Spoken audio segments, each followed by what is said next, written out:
Ladies and gentlemen, welcome to Beat the Banks from Beacon DeFi. This is your weekly community training that we do every Friday, 3 p.m. Eastern. I am your host, Chris, the DeFi Professor. Excited to be with you here today. Hopefully everyone's had a great week. Want to say up front, hello to all of the moms out there. Happy Mother's Day to you. Excited to celebrate you this weekend, although you should be celebrated every day in my personal opinion. So, let's talk about it.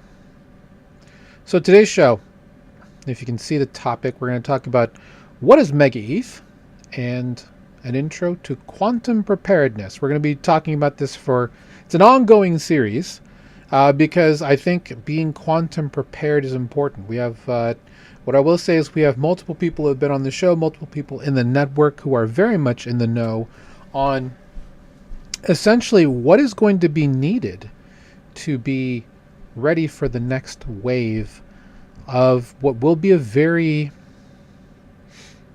interesting time. Yeah, I think that's a good way to describe it. It'll be a very interesting time with regards to what is going to change with regards to quantum.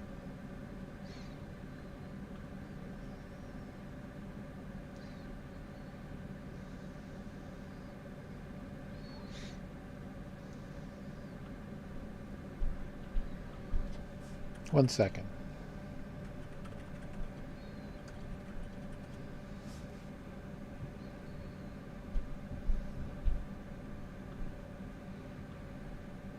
I'm trying to get the word out, but there's something I had working on.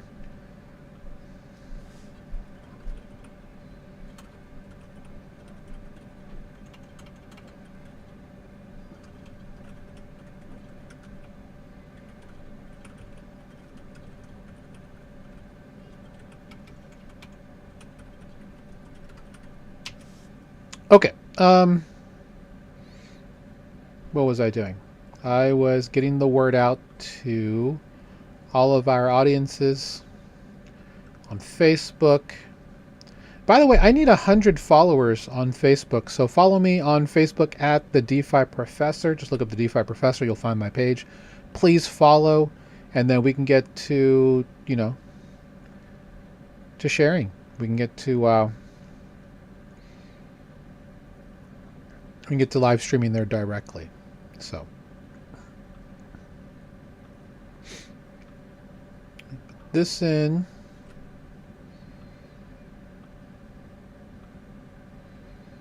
Put this in.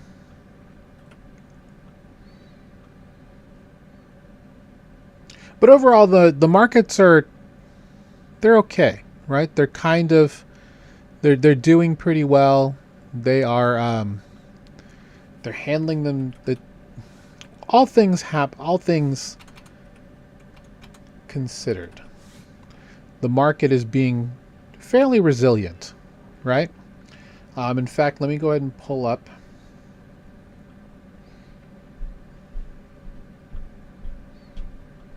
the ZIM market. And we are maintaining around that 80K range. I've mentioned on our content for the last 3 or 4 months that I figured that the most of this year will be a mostly crabby environment. What I mean by that, it's going to move sideways, which is what we want. That's great for delta neutral farming. That's great for hedging. That's great for concentrated liquidity, staking. A lot of the great techniques that we talk about specifically in our content. A good sideways market with not a ton of volatility. Obviously, some swings here and there are great. Is going to be conducive to really great return on investment, return on equity. Fear and greed right now is at 45, so that's great to see. Although we are a bit overbought with regards to the to the average crypto RSI according to CoinMarketCap. And I use CoinMarketCap because I am an approved partner on CoinMarketCap. If you would like to also be an approved content creator on CoinMarketCap, let me know. You just have to have you need to have a little bit of a Twitter following, an X following, but they do look for people from all kinds of things. What I will say, what's interesting, and we looked at bubbles earlier on our mastermind call, we're seeing an interesting uprising because Bitcoin is the tide that raises all ships. Crypto bubbles having banner ads and banner bubbles. There's one for Binance here earlier that kind of made me laugh. Ondo's making some noise. So is ICP. So is NEAR. Apparently so is ARB. Again, none of this is financial advice. Please do your own research. And as we're seeing here, we're seeing a lot of interesting ones. To me, the biggest stories here, Ondo doing a cross-border swap on XRP Ledger with Connexus from JP Morgan. It was interesting. It's good to see they did it first on XRP Ledger using an OUSG redemption using the XRP Ledger. It's a limited example because frankly there's just very little going on XRP with regards to the XRP Ledger and their version of DeFi that is going on there. Please like and subscribe. Greatly helps us. Greatly helps get a lot of things going. Again, I need more followers at the DeFi Professor on Instagram, on Facebook, and Rumble. Actually, I can't stream to Rumble until I have at least I think a dozen followers. So if you happen to have an account on any of those, please go at the DeFi Professor. Please follow along. We'd greatly appreciate your follow. Otherwise, I hope the content that you watch here earns that follow. That means even more. So we're going to start with a couple things. One, I'm going to address something in our free group that was asked, so I'm happy to do so. If you don't know where our free group is, that is at school.com/beacon. That is total value lock. That's our free group. Go ahead and bring up the lower thirds on that. School.com/beacon, absolutely free to join. Join the many, many, many who have come over for learning what it means to be a safe and secure investor here in decentralized finance and blockchain ecosystems. We've helped tens of thousands of people do this over the last 5 years. It has been my cup-filling honor to help regular, everyday people embrace self-custody, be secure, and learn a little bit more about a better way to beat the banks and become your own bank and not rely on banks making money off of you. You can do it yourself. School.com/beacon, free to join. Check out our Start Here post. You get a message from myself and our CEO, Andrew. You'll learn more, a little bit more about our free offerings, but we also have paid offerings if you want some one-on-one mentorship. You want access to some of the best rates that we can find in decentralized finance. That's all available through our paid offerings. Again, shout out to our Beacon Mastermind founding members, our current Mastermind members, and of course, our Spotlight and Challenge subscribers. None of this is possible without you guys, so thanks for that. Got some big news. We turned 3. Beacon turns 3 in 10 days, so we do have some things cooking, just so you guys know. But let me go back to 2 things specifically. Let's start with this. Now, last week, we talked about the idea that right now, and we talked about this on Wednesday, maybe the best thing to do is very much little to nothing right now with regards to investment. Why? Because thanks to Mythos, thanks to a bunch of other hacking groups who have come together to get unauthorized access to what was supposed to be a very good white hat engine of some sort, if you want to call it that, we're seeing a rise in Web 2 and Web 3 based exploits. We saw it with cPanel, WHM, Ubuntu Linux, FreeBSD, actual Unix-based operating system distributions, Microsoft, either Windows or Edge, one of the two. Pardon me. We saw a lot of interesting things. And what I've mentioned, it's going to lead to a big operational security or OPSEC reset for many protocols, for many projects, for many industries. This is one for Instructure. Instructure is the parent company behind a learning management system, or LMS, called Canvas. It has affected multiple universities, higher ed spots that use Canvas, and it's not good. Not good at all. They have they were using ransomware specifically for this. So that's kind of the unfortunate part. A lot of these vulnerabilities are old, guys. They allow what's called RCE, or remote code execution. And many of these are old. And that's what a lot of the AI groups have been using to hack to get unauthorized access. This is going to be the first of many. So again, go out there, rotate all of your passwords, rotate all of your secrets. If you happen to use a password manager, now might be a good time to redo all of your passwords, and then if you want, change your master pass. That might be something that might be even better. Again, a lot of things we talk about on this show are security related, because staying safe in this environment is, at a minimum, one of the most critical things you can do. You will save your money if you find a way to keep hackers away from it. Bad actors. We'll just call them bad actors instead of hackers. So, just be very careful. I would say, if you're not using a password manager, you should use a password manager. Whether that's Bitwarden, which is open source. Unfortunately, I know their CLI got exploited as well, but that's been patched. 1Password is the other. And then, of course, if you're on a Mac, you can use Apple Passwords. If you are on Google, you can use Google Passwords. If you're using Android or something like that. One thing, too, we also saw on Wednesday, Android has a critical vulnerability to this, too. A zero-click exploit, meaning you don't have to do anything. You'll still get hit. These are all things that are just terrible. And again, outside of making sure you have good operational security, good habits, you'll keep yourself safe moving forward. But yeah, it's going to get worse. It's going to get much worse, guys, because there are a lot of groups that just didn't have the right amount of security, regardless of how you look at it. Let's see. One thing you can also get is a hardware key. This is what's called a YubiKey from Yubico. There are other keys that are out there. What they do is they require you to get that second factor of authentication. I know there's biometrics. There's also passwordless passkeys, which are also tied with biometrics. There's 2FA, like Authy, NT-Auth, Google Authenticator, where you enter in a 6-digit password that's generated either off a fob or off your app. That's also something that's a thing.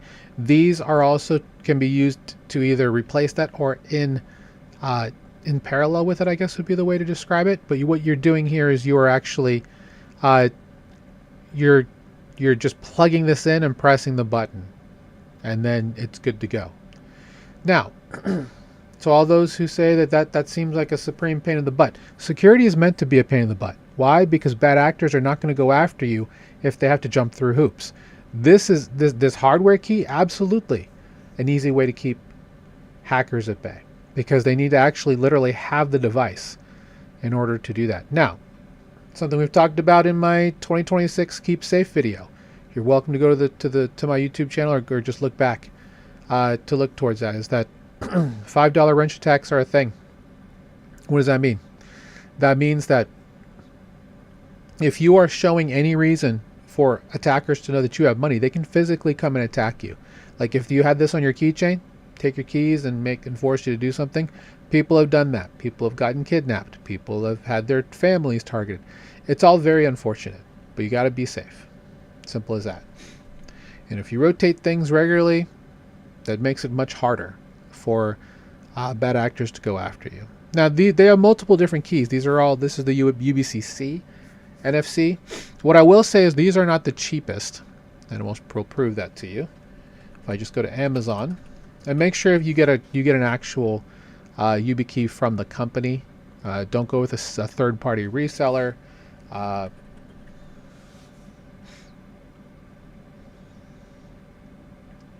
So you can see they're not the cheapest things in the world, right? This is from Yubico themselves.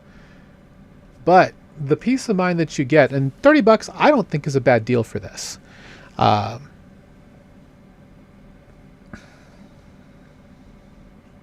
What's nice is you can tap on this too. So there's that. The tapping would be for the mobile piece. This is USB-A. This is USB-C. You can use either. I think for $29 it's good, but the reason why we have this press release up is specifically there's a version that works with OpenAI. So if you actually use Codex for whatever reason, you can certainly use this inside theirs with a specific scheme. I'm expecting Anthropic or others to come up with something very similar to this. You'll see more branded things happening with this. So these are all quite interesting. I like that case. That's cool. I've always wondered when people, like, some people have these for like pills, but seeing them here as a reason for having a YubiKey inside is actually pretty cool. I like that. It's shockproof, waterproof, and EVA lined, which is nice. So for $40, we'll just call it $50. You can get a nice hardware key, and again, you'll have to set this up. Gosh, being tech savvy can be difficult, but as you start to use them more, understand how they work, then you can kind of make the case for integrating it into your OPSEC routine. But it's important that you figure out a way to keep your stuff safe. One thing we'll talk about too is MegaETH, because this was asked as a question in our Total Value Lock community, because they noticed that and this is fantastic. Let me tell you, this is great from someone in our community, from Christophe Aubert or Aubert. He had asked about MegaETH, because going to DeFi Llama, which is one of our sources of truth, shout out to NGMI, shout out to Patrick, there at DeFi Llama, they had noticed that MegaETH, which has recently had their TGE or token generation event after launching quite some time ago, they finally had their token go live. Noticing that over the last week, there's been a 30% change in TVL, or total value locked. Also a 564% change in TVL over the last month, meaning there's inflows, positive inflows coming into the ecosystem. What does that mean? That should mean something, right? So looking at some of these others that I'm not too terribly familiar with, like ENI. What is ENI?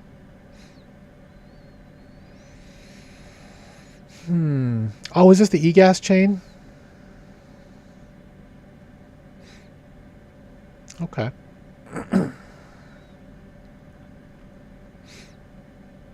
Oh, Llama AI. I have to pay for that. Don't have that account currently. But the question was 564%. Where are some great places to LP? Now, in our mastermind calls, we have covered MegaETH on a couple occasions. For those who are unaware what MegaETH is, it is a layer 2 in the ecosystem. And as you can see here, the TVL has risen quite a bit. Now, the question is, why is the TVL so high? There's a caution sign. It says most of MegaETH TVL comes from Athena, that is the caretakers of USDE. We can go to Athena.fi. That's Kumbaya. That's one of the dexes that are there.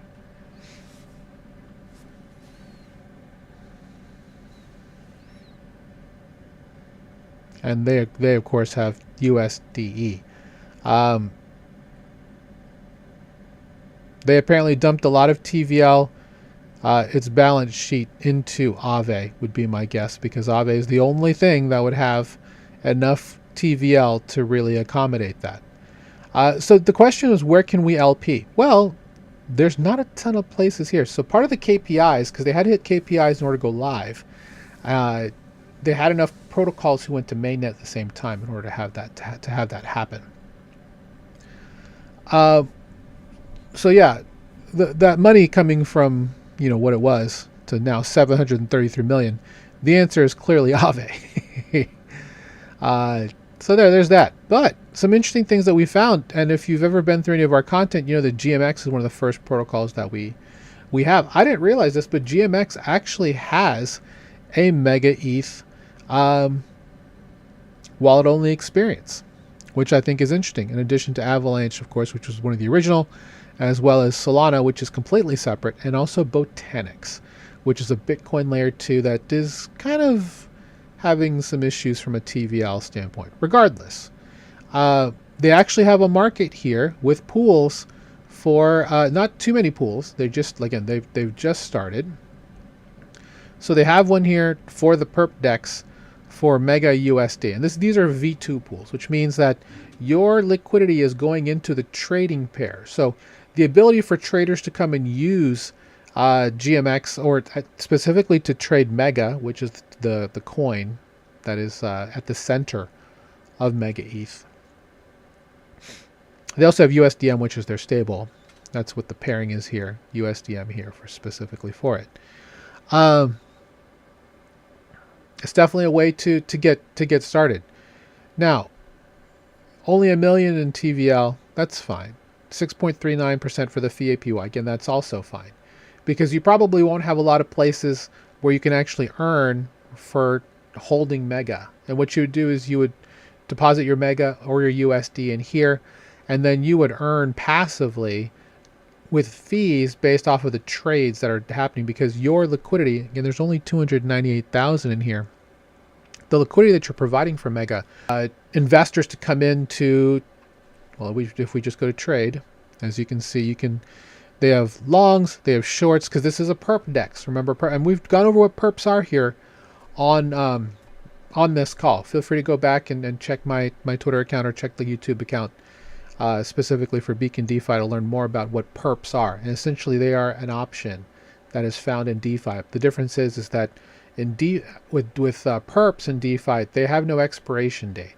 You can do a long or a short position and keep it open as long as you like. The difference is, in order to keep that open, depending on what the funding rates are or the open interest, you actually either have to pay what's called a premia, either for holding the position, paying 2 shorts, or if you have a short, you have to pay to a long. And the opposite is also true. That's how that they can keep, a lot of things moving.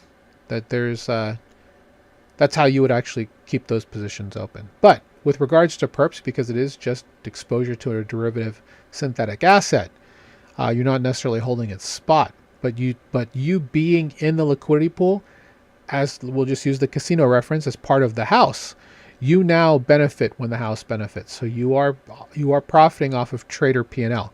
And that's one reason why we love the idea of what we call real yield, because instead of being a trader, instead of being an investor, you are now profiting off the behavior of other investors. And that's what we love to see here at Beacon. That's something we talk about all the time. Now, granted, you're going to look at me and say, Chris, 6%? Hey, that's 6% that you would not earn if you were doing nothing with it. So,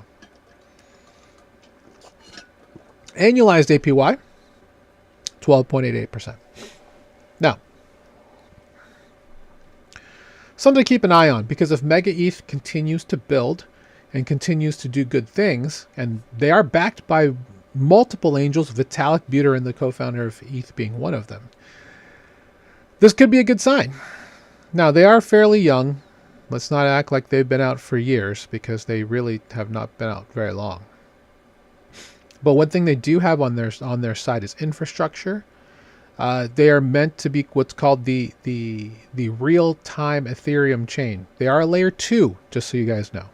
They are a layer 2, but they have a novel number of mechanisms specifically within their execution and consensus layers. We're not going to talk about that today. It's way outside the scope. But someone was curious as to, the TVL is suddenly so high, they're a top 10 chain, according to DeFi Llama. Clearly something must be going on there. Well, kind of. It's just the majority of it came from Athena depositing its balance sheet. So that's why it's so high. There's a couple other memorable chains that are on here. Shout out to the team at Deepwater for Ferdy Flip. That's cool. I didn't realize that was there. As you can see, the TVL for the majority of these is not high. Beefy does have some vaults there. As you can see, these are them. You can filter by MegaETH. And this one actually isn't bad. It's a Mega USDM pool on Kumbaya, which is a DEX. I think it looks like a Uniswap fork, really, more than anything, because of the fee tiers. 587 for Mega and USDM, which is their stablecoin, by the way. You could do Mega USDT 0 at 42%, much lower. But of course, there's not as much TVL. They're really just trying to push as much chain-owned liquidity as possible at MegaETH. So that's something you may want to do. One thing I will tell you about this is not a cross-chain zap. You have to bridge over. So that's where Jumper comes in, Jumper.exchange, which I don't have up here, which is something that we recommend quite a bit as our bridge of choice between blockchains. You can get gas as well for with Mega, and if you use Rabby, you don't have to worry about it. You just use your gas account. But you will have to bridge over. I would say get a little bit of Mega, like $1 or $2 worth. It's a fairly fast, fairly cheap chain. If we look at world markets.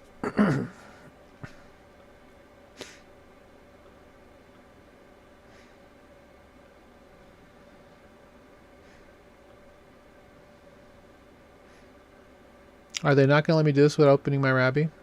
Okay. Well, this is one thing I do really enjoy.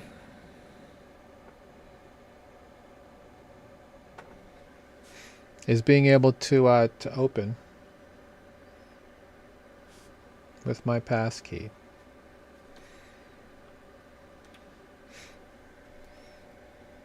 And you know, it might have been on Kumbaya that they had the actual block height. Yes, it is. Right there. You can see the block height. So normally a blockchain is a chain of blocks. Each block holds a bunch of different approved transactions once you move to the finalization stage. And all that happens is that validators come to a consensus saying, yes, these are all good transactions. You can go finalize them. And they actually get finalized and then added to the end of the chain of blocks, the blockchain. And that's how you keep getting chains of blocks. Look how quickly this is moving. Every second, every half second even. That is the advantage of MegaETH. It's a much faster chain. Now there are other chains that are obviously fast. Tron's one of them as an L1. Avalanche is another as an L1, but for L2s, Base is very fast. Arbitrum can be fast. Let's put it that way. But MegaETH is an L2, very fast. Plasma, it's an Alt-L1, also very fast. As you can see, these chains are just being added on and finalized very quickly. A lot of these transactions happen in the blink of an eye, which is fantastic. That's where we are now, right? If I wire something from my bank to somewhere else, it could take up to 4 hours. It could take up to a couple days, depending on how terrible the system is. This is the exact same mechanism as that, except it's done in seconds, milliseconds even. And that's the beauty of blockchain technology, of cross-chain technology, anti-fragile, censorship-resistant, borderless transactions. They really tried to make a big deal out of this one with Ondo. And this is bullish for XRP. Don't get me wrong. The problem is there isn't a whole lot going on XRP Ledger. I mean, I can even show you. And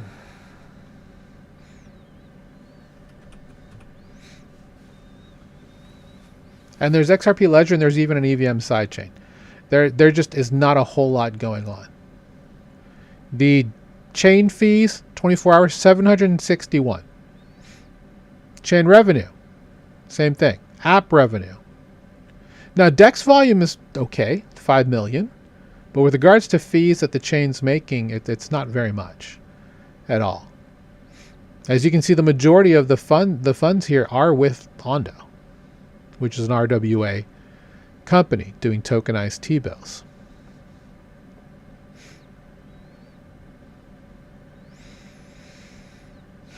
Now, this is cool because they rightfully should be making a big deal about this. With that said, this is an institutional transfer, guys. This is not an everyday transfer between regular people. This is Ondo processing Ripple's OUSG redemption on the XRP ledger, which is their, if you want to call it their mesh, their blockchain mesh. MasterCard's network was used through Kinexys, which is JP Morgan's for all the crap that that Jamie Dimon talks about crypto, they sure have been developing this for the last 3 to 4 years. That's truth, by the way. So when he talks about how trash Bitcoin and ETH are, yeah, guess what's been running across their rails for the last 3 to 4 years? Anyway, JP Morgan then delivered the USD from the routed instructions from MasterCard with OUSG to a Singapore bank account belonging to Ripple. Now, this happened nearly instantly. That's the most beautiful part about it, right? The idea of T+1. So if I go to my bank right now, if I go to my credit union and I put something in now, I think we're past the cutoff time. It probably won't get settled or processed until Monday. The T+1, T+2 deadline is now dead. This means things can be done in seconds.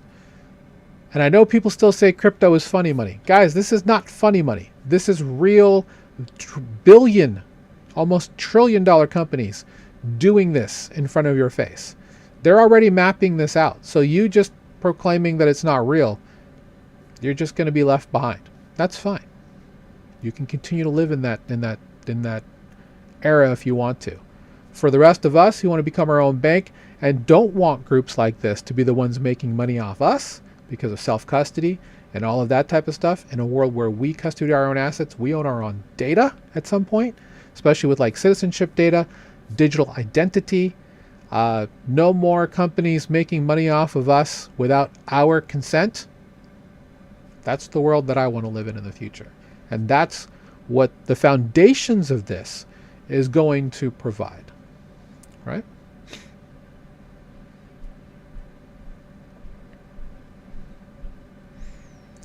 Okay.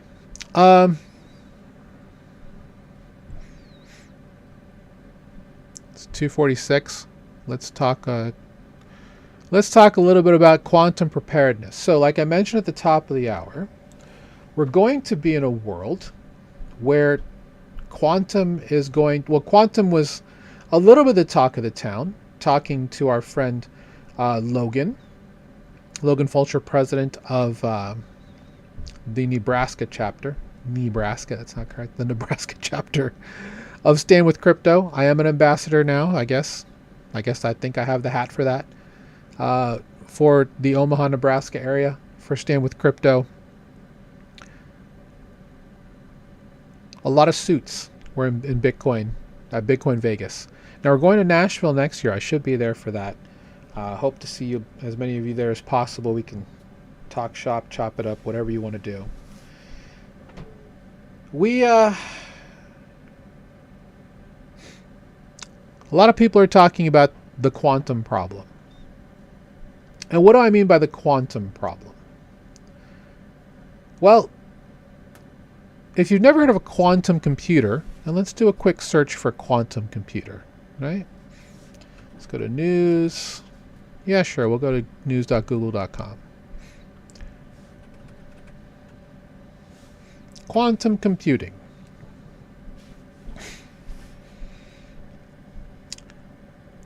We're seeing a lot of work in this space. Why?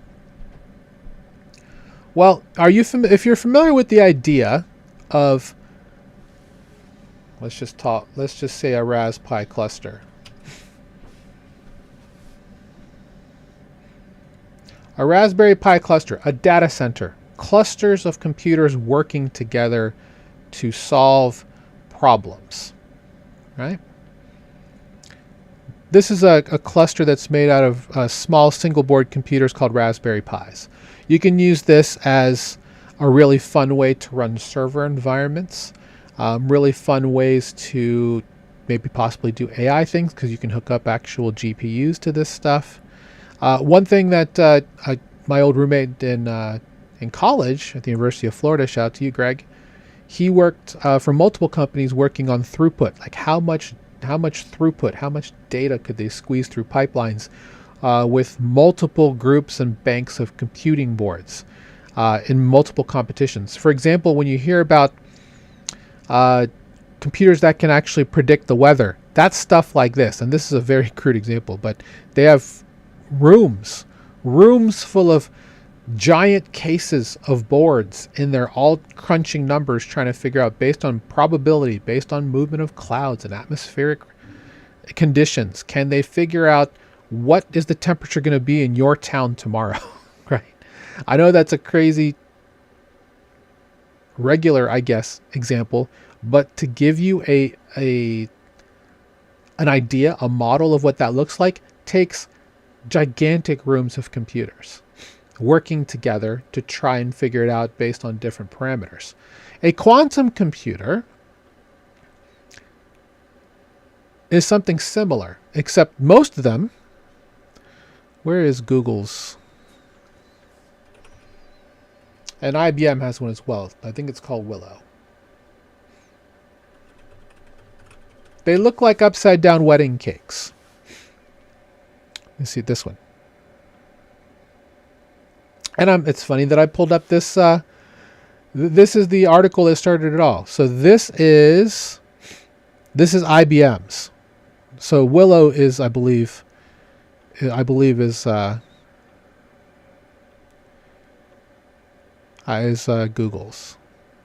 And this is what it looks like. It's literally all of these ribbons. And the thing is that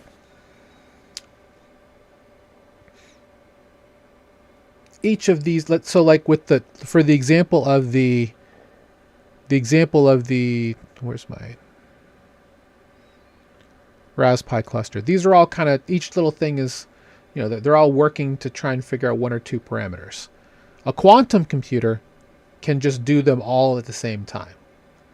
That's the true power of quantum computing, is that, let's just say you had a finite number of things, of possibilities that could happen for a solution.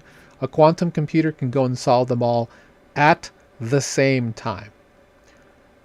The idea of that, frankly, is terrifying, but having products that can actually outlast that due to gigantic banks of outcomes that would take quantum computers of the highest order decades, 100 centuries to try and crack, is really what we're going after. The problem here is that, and Bitcoin, Ethereum, they use what's called ECC, or elliptical curve cryptography. Very strong, very hard to break. But in the advent of these new computers, the talk of the town for the last couple of years has been, how can we be quantum resistant? And this is going to be a full series on what we're going to do. I'm going to have more people come on just to kind of give you an idea, because we talk about beating the banks and becoming your own bank. Well, banks are compliant with this. They have their own standard through NIST, and they're using what's called XMSS, which I believe stands for Extended Merkle Signature Scheme. And it's NIST approved. And I thought I had I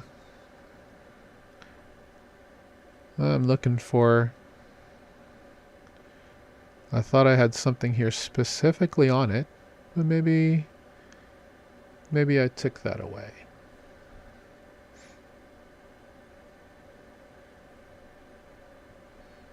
One second, let me find well,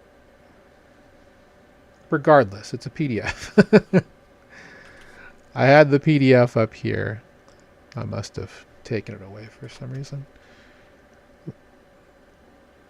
And basically it just comes up with this way to and what it's going to mean is we're going to need much larger memory banks for much larger keys, because there's many more characters, and that just takes a lot of memory for a lot of this stuff. So it's harder to crack because there's just way more orders of magnitude, layers of combinations and stuff that they'd have to try to even come close to brute forcing this within a very significant amount of time.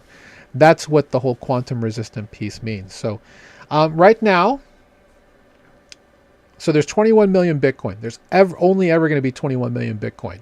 In fact, we can use CoinMarketCap to see the current circulating supply of Bitcoin. It is 20.02 million. And of course, in our lifetime, we're never going to see the max supply put out because of the halving schedule. But there's a large amount of BTC already in circulation. I think the number I believe is 6.9 million that are affected that could be at risk from quantum attacks. Now, there's a portion of that 6.9 million that are already cracked. I mean, they've been already accessed to the point where there's nothing that can be done. That's kind of it. Now, there are things that are going to be done with that moving forward. In fact, something I read this yesterday while I was trying to research for today's talk. There are hacker groups that have been stealing data specifically to hold on to, and then they will use quantum computers in the future to break them. Hopefully, by the time that happens, quantum computers are ridiculously expensive to not only build but maintain and power. And the good news is there's only 2, maybe 4 actual computers in existence that we know of. The bad news is there are 2 to 4 of these computers in existence that could probably be used in some way to solve to really crack these problems. Now, with that said, Google put out an actual announcement and they're giving us a 3-year head start. It's possible that they could crack any of the keys, the private keys, the actual private keys of those affected Bitcoin in less than 9 minutes, is what they believe.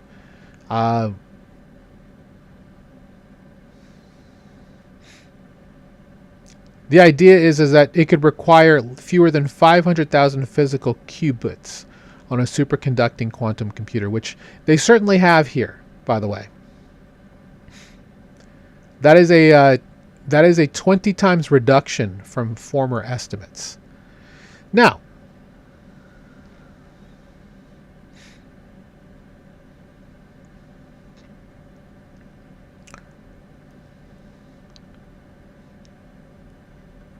Justin Drake from the Ethereum Foundation has also said that Q-Day could be sometime in 2032. I think up to 2029, there could be a lot of things that could happen before then. And this doesn't affect just Bitcoin. It also affects Ethereum. It affects multiple blockchains, by the way, not just those 2. Now, there are multiple things that can be done to work with that. XMSS is one signature scheme. Starks from StarkNet, or Snarks, either of the 2. Much better upgrades than what we currently have for that. So we could see a big move to that. Vitalik has already called for a move towards ZK proofs coming onto chain very quickly to help with that issue. And we'll talk more about that in the next coming weeks. What are the things that are going to happen to prepare for that? One thing that I will tell you is that you most likely will get a different version of Bitcoin. You'll probably get a different version of ETH. There's definitely going to be new smart contracts going to roll out. If you want to check this out for yourself to just kind of stay ahead of the curve, you can go to pq.ethereum.org. And this is what they set up earlier this year to help you see out in the open, because they're hoping to build this out in the open in front of everybody, what they'll be doing. To have what's called cryptographic agility. This is something you're going to want all of your favorite projects to have. Now,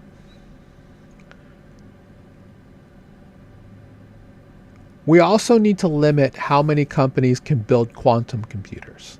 I think that's going to be something that's going to be, frankly, part of the next space race. Because if there are factions of countries that actually have access to these computers, now this becomes an actual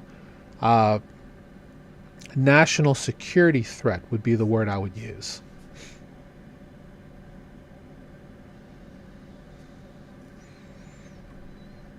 Now, 2 things you're going to have to worry about, and we'll talk about this in upcoming weeks. Understanding, how possibly signatures can work. And again, For the majority of you, you're just going to want to know, how can I do whatever so my stuff doesn't get cracked. Most of you don't care about the tech. I'm in this for the tech. The majority of people I know in my network are here for the tech. They want to know what it's going to take to be on the up and up, maintaining, so that we don't have to be reacting. We want to be proactive in this case, right? We don't have widespread standards as of yet. I think that's going to come before the end of the year. We'll have much better ideas on what that's going to look like. But the idea today is to just kind of give you an idea for how quantum computing can be used as a weapon to help break a lot of the current day cryptography that we have. Now, with that said, for the most part, banks are fairly on the up and up thanks to NIST. Let's pull up NIST,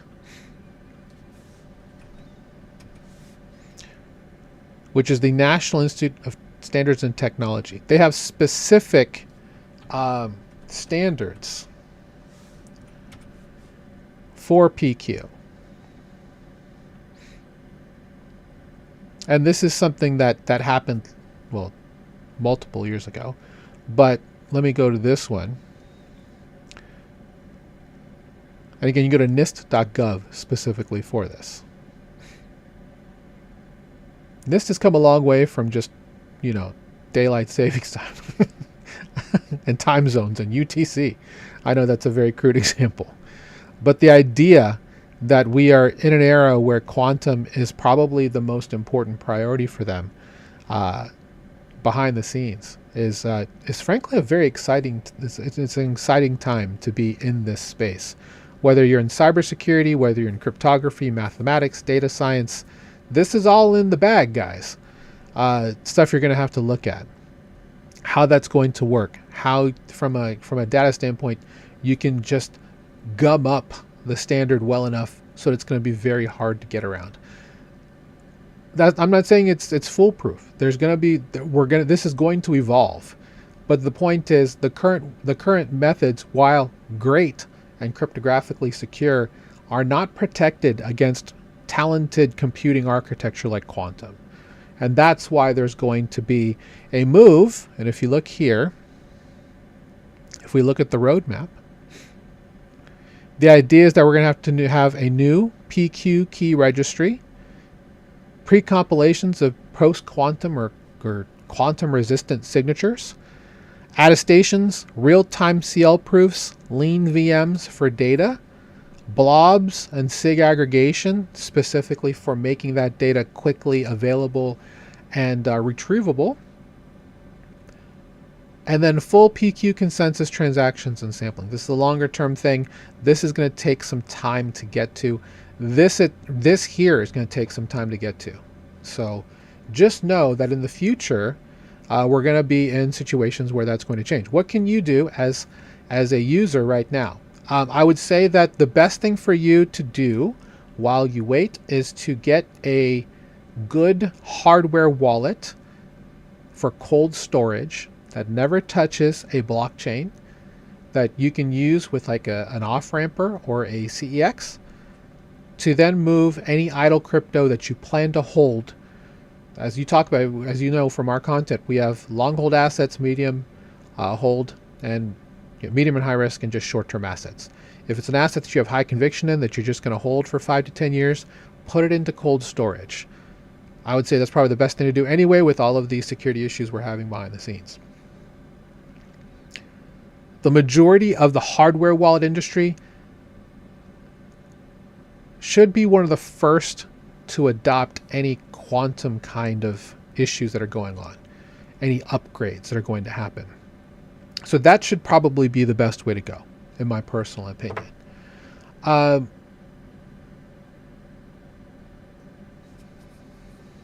You'll want to keep an eye out for other projects that are looking to go into the space, whether it's something like Quantum EVM, other groups like Crown Network. Shout out to them. Shout out to Quantum EVM. Let me grab a couple more names. Some big some big specific groups that are actually doing things.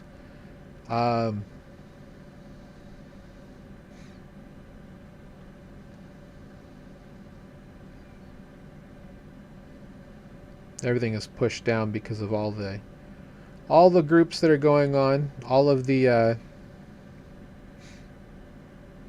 I apologize, I should have had this on hand.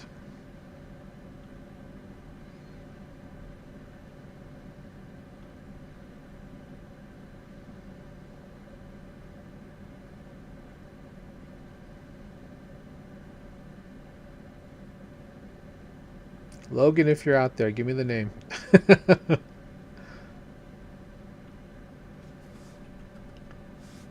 Qantas. There we go. Yeah, you're going to see a lot of these Q type of projects that are out there, like Castle Wallet as well. There are multiple wallets that are going to claim to be quantum resistant, quantum safe, quantum resilient. You're going to want to make sure that you do the right research to make sure that you're moving in the right direction. We're still experimental. Things are going to change. Things are going to merge, but hopefully there should be some worldwide standards that pull up that are going to be helpful moving forward. So again, pq.ethereum.org specifically for Ethereum. There are other groups. Algorand is one. Near is another that also have claims to be quantum proof or quantum resilient moving forward, that it wouldn't be a big deal at all specifically to move that way. You may also want to consider looking to projects that are already proclaimed to be quantum proof or already embracing that quantum standard. Through the way that their addresses work, I know Near specifically is talking about their work with Monero and Zcash on this. Other things you may want to look at. But again, this is an ongoing thing. This is not something that's going to be fixed tomorrow or anytime within the next 6 to 12 months, in my personal opinion. This will be an ongoing saga of things you can do to make sure that your funds, your hard-earned funds and your capital stay safe. But know that yes, we're in a world where there's going to be a post-quantum Bitcoin, a post-quantum Ethereum, and another post-quantum insert asset here. But in order to beat the banks, you're going to have to get security like the banks. The banks, like I said, they all have divisions devoted to things that are NIST approved, SOC2 approved, that can do all of that.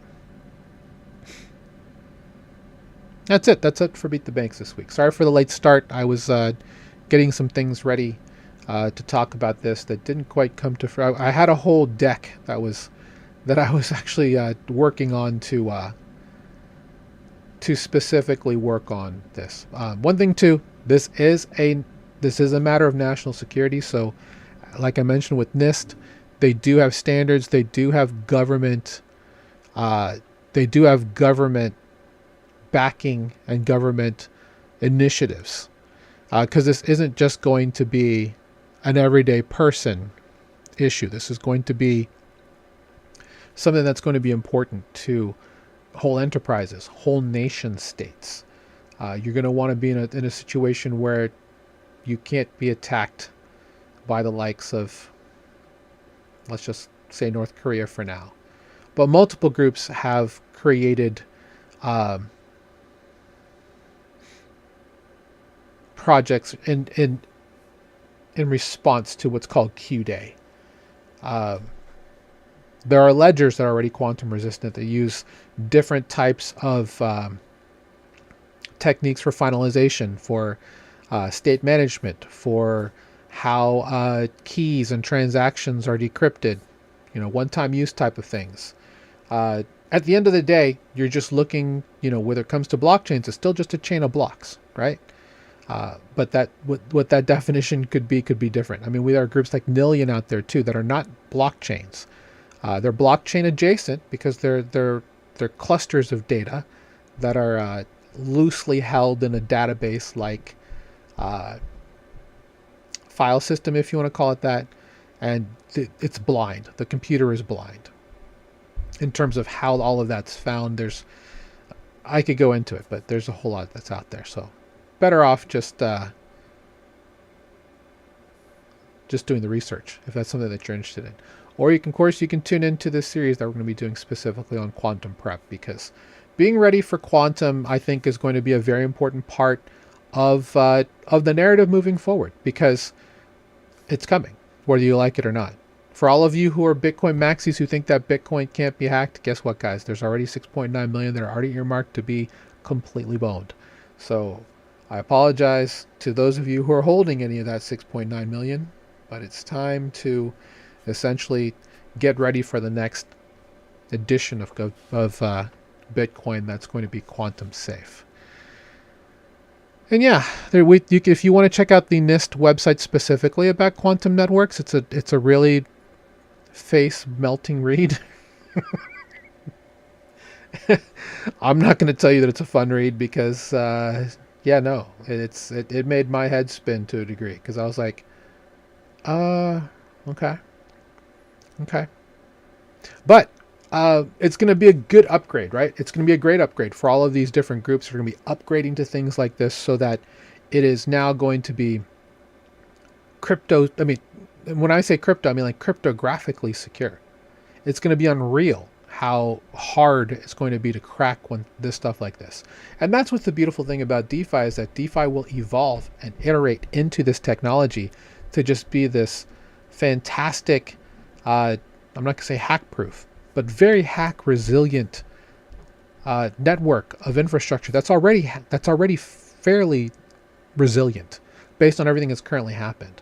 The issues we're seeing are more, they're more off-chain infrastructure stuff, right? Like admin keys and poor use of infrastructure for, injections and stuff like that. These are all things that will be fixed and iterated upon and make it harder and harder to crack. That's what we like. That's what we want to see. We want to see less manipulation, more code is law, more automation, more difficulty in breaking the system. Now, if it leads to, the fall of humanity because robotics have come so far that they just take over everything and we're just batteries, like in the Matrix, that's unfortunate, but what can you do? Anyway, we're here every Friday, 3 p.m. Eastern. This is our free training to help teach you about different things that are good here in Web3, in blockchain, in decentralized finance or DeFi. Again, we do this every week on Fridays at 3 p.m. Eastern. We have our regular podcast, Total Value Locked, which is named after our free group. That's every Wednesday, 1 p.m. Eastern. We talk about the news so we can educate you about what that means for you and your portfolio. And we introduce you to great new projects. Got some people lined up for next week that I think you're going to want to check out. We just had Matt Farrow from Hydrex, a really great VE33 DEX on Base Blockchain. Check that out from last Wednesday. We had Logan on Wednesday. We were kind of talking about how his week went at BTC Vegas and some of the things that he saw, as well as talking about the news, because there was a little bit of news to talk about. So, but until then, if you're a mother, happy Mother's Day. Embrace all mothers. We love you all mothers. Thank you for giving birth to us. And not that we have to celebrate you on a day. I celebrate my mother and the mothers in my family, my wife and my mother-in-law every day. And of course, my own mother. So go out there and give love. That doesn't sound right. Show some appreciation to. That also doesn't sound right. Just celebrate mothers. Take care, everybody. Have a great weekend. 07. Beacons up. Banks down. Keep beating those banks, guys. We'll see you next week.